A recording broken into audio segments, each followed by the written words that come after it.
Loanable funds market. The loanable funds market, generally the key word here that indicates we're dealing with loanable funds is real interest rates. That's one, because this is real, not nominal, or deficit spending. The government is participating in deficit spending.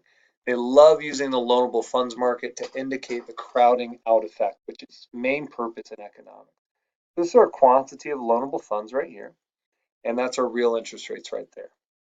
Our demand goes down, and this is our demand for loanable funds, so DLF. And this indicates our borrowers, right? When our borrowers want more money, when they borrow more money, then the demand for loanable funds goes up.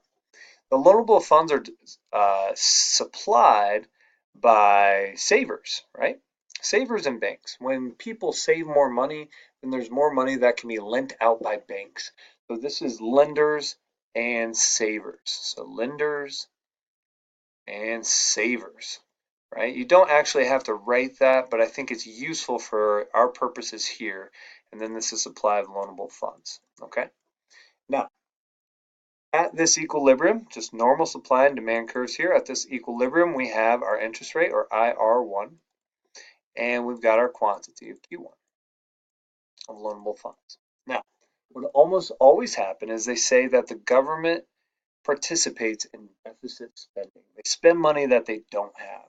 What this leads to is it leads to the government increasing their borrowing. If they're increasing their borrowing, then down here, it stands to reason that they're going to be increasing the demand for loanable funds because that's our borrowers.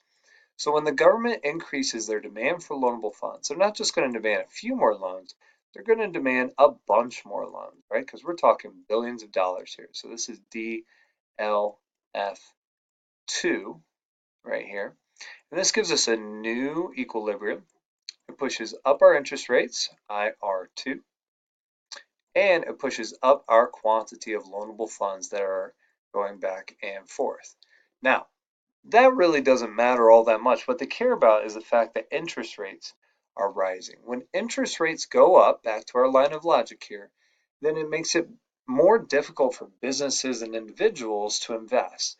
So private investment goes down because the loans that they use to buy factories and machines are actually more expensive because we have a higher interest rate, all other things constant. Now, of course, whenever we have interest rates, we can ask many other questions. They can ask, well, when this happens to interest rates, what happens to bond prices? And you know that inverse relationship, so bond prices are going to go down. They might ask, well, when these interest rates go up, what's going to happen to the demand for the US dollar in the foreign exchange market? And you know when interest rates go up, it's going to attract more foreign dollars. So the demand for the American dollar to buy our American bonds is going to go up and the currency is going to appreciate. But all other things constant, what they almost always say or ask about is deficit spending.